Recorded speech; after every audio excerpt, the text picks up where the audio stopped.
আসসালামু আলাইকুম। আলহামদুলিল্লাহ, দীর্ঘ 3 থেকে 4 দিন পর আবার চলে আসলাম নতুন ভিডিও নিয়ে। তো অনেকেই জিজ্ঞাসা করছিল যে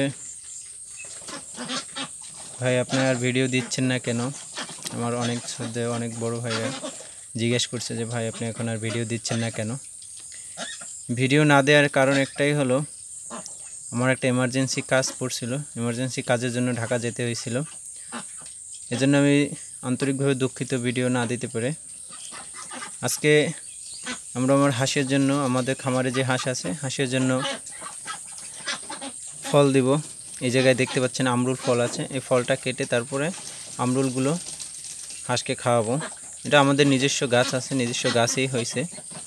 তো ওই ফলগুলো ঝরে পড়ে যেগুলো, ওইগুলো আমি কেটে হাঁসকে খাওয়াই, সেটাই আপনাদেরকে দেখাবো আজকে।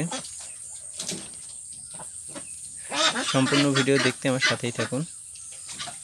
এখন আমরা ফলগুলো কাটবো, ফলগুলো কেটে তারপরে সব ফল হাঁসকে দেব, দেখবো ওরা কীভাবে খাচ্ছে, ওরা খাচ্ছে কিনা সেটাই আজকে ট্রাই করব। আমাদের সম্পূর্ণ ফলগুলো কাটা শেষ। সো আমরা এখন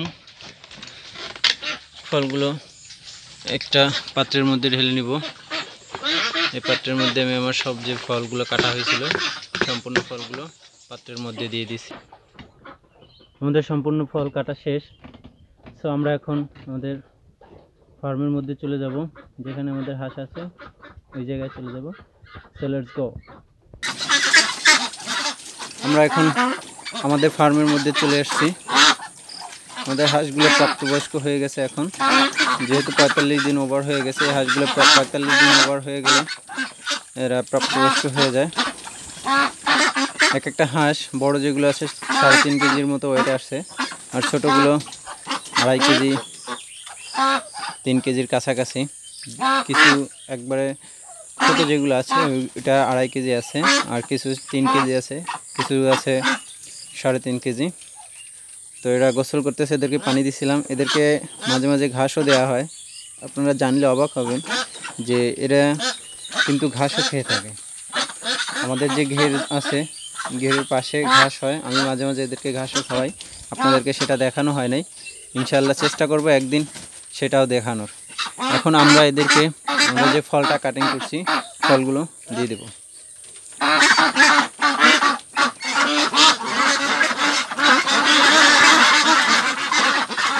দেখতে পাচ্ছেন এদেরকে পানি দেওয়া হয়েছিল, এরা পানি দেওয়ার পরে পানি খাচ্ছে।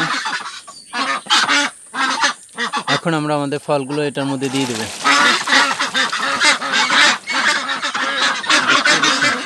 আমরা যে ফলগুলো কাটিং করছি, ফলগুলো এটার মধ্যে দিয়ে দিচ্ছি। দেখেন সবাই কিন্তু ফল খাওয়ার জন্য চলে আসছে।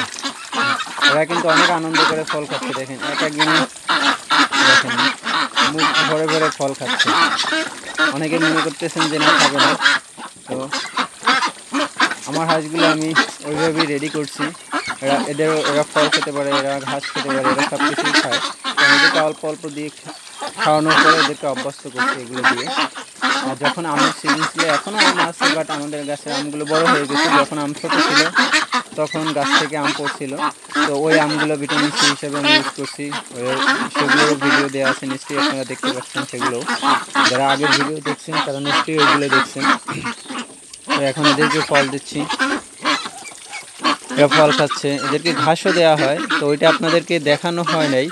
ওইটা যদি দেখতে চান কমেন্ট বক্সে জানাতে পারেন, ওইটা ইনশাল্লাহ সামনে দেখানো হবে একটা ভিডিওতে, যে এদেরকে কীভাবে ঘাস খাওয়ানো হয়।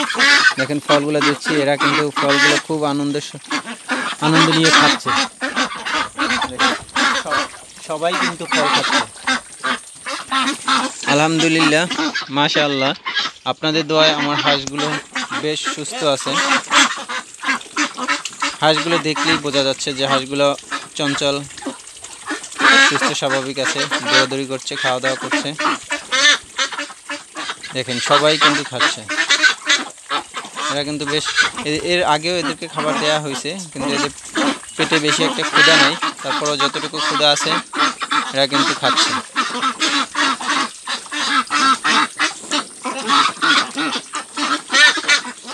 আপনারা ভাবতে পারেন যে হাঁসে কি ফল খায় কিনা। আমার হাঁস অন্যান্য যাদের হাঁস আছে তারা খায় কিনা আমি জানি না, কিন্তু আমার যে হাঁসগুলো আছে এদেরকে ফল খাওয়ানো হয়, ঘাস খাওয়ানো হয়, খাবার খাওয়ানো হয়, আরও অনেক কিছু খাওয়ানো হয়। সবগুলো আস্তে আস্তে ভিডিওতে দেখানো হবে। আমার যে হাঁসগুলো আছে, এখন হাঁস অল্প আছে, এর আগে আরও বেশি হাঁস ছিল। তো আমি কিছু হাঁস বিক্রি করছি, এগুলো আছে আর এগুলো বিক্রি করব, কিছু অর্ডার আছে ওইগুলোও দিব ইনশাল্লাহ। আস্তে আস্তে এগুলো আরও অল্প কিছু যখন বিক্রি করা হবে, যখন চলে যাবে, যখন অর্ধেক চলে আসবে, এই যেইগুলো আছে এইগুলোর যখন অর্ধেক চলে আসবে, এখন সর্বনিম্ন মনে হয় 60টার মতো আছে, 60টা কি 65টা এরকমের মনে হয় আছে। বাকিগুলো সেল করে দিছি। এই 60 থেকে 65টার মতো আছে, এটাও কিছু অর্ডার আছে, ওইগুলোও যাবে। আরও কিছু কমলে তারপরে এদের যে রুমটা আছে রুমটা ছোট করে দেওয়া হবে। এরপরে নতুন আরেক ব্যাচ ঢুকানো হবে। নতুন ব্যাচ দেখি কবে শুরু করতে পারি। আপনারা সকলে আমার জন্য দোয়া করবেন যাতে আমার খামারটা ভালোভাবে পরিচালনা করতে পারি, খামারে যাতে কোনো সমস্যা না হয়, হাঁসগুলো যাতে ভালোভাবে বিক্রি করতে পারি। আর যারা হাঁসগুলো নিছে, আমার হাঁসগুলো ওরকমভাবে রেডি করছি। আমার এই জায়গায় হাঁসগুলো হলো বেশি দূরের মানুষ নেই, কাছের মানুষই নিছে, যারা একবার নিয়ে হাঁসগুলো খায়, খাওয়ার পরে ওই হাঁস আবার নিতে আসে। কারণ এদের গোশটা আমি ওইভাবেই রেডি করছি যাতে একবার মানুষ খাওয়ার পরে আরেকবার নিতে আসে। অনেকে হাঁস আছে খাবার পরে, একবার খাবার পরে অন্যবার আর নিতে চাচ্ছে না। কারণ হলো যে তারা বলে যে তাদের কাছে ভালো লাগে না, টেস্টটা ভালো আছে না মাংসের। তো মাংসের টেস্ট অবশ্যই ভালো করতে হবে। আপনাকে শুধু হাঁস পাললেই হবে না, যারা নতুন আছেন তাদেরকে বলবো হাঁস শুধু পালন করলেই হবে না। হাঁসটা যিনি নিবে, যে ব্যক্তি আপনার কাছে হাঁসটা ক্রয় করে নেবে, সে তো নিশ্চয়ই খাবার জন্য নেবে। সে একবার খেয়ে যেন দ্বিতীয়বার আবার আপনার কাছে আসে। যদি এরকমের আসে তাহলেই আপনি সাকসেস। কারণ যদি আপনি একবার বিক্রি করেন, বিক্রি করার পরে যদি ওইটা খাবার পরে যদি আপনার কাছে আবার না আসে দ্বিতীয়বার, যে না হাঁসটা খাওয়ার জন্য ভালো ছিল না, যেরকম ব্রয়লার মুরগিটা মানুষ কিন্তু খাচ্ছে, কিন্তু শখের জন্য খাচ্ছে না, কিন্তু এটা অভাবে পড়ে খাচ্ছে। কিছু কিছু মানুষ আছে যাদের আর্থিক অবস্থা একেবারেই কম, খুবই কম, তারা একটু বেশি দাম দিয়ে ভালো জিনিস খেতে পাচ্ছে না, তারাই কিন্তু ব্রয়লারটা খাচ্ছে। আর বিশেষ করে যাদের সামর্থ্য আছে তারা কিন্তু ব্রয়লারটা একেবারে খায় না বললেই চলে। কিন্তু এদেরটা ওরকমের না, দেখতে ওরকমের লাগলেও কিন্তু এদের যে মাংসটা আছে, মাংসটা কিন্তু আমি খুবই টেস্টি করে বলা যায় এটা বানানো হয়েছে।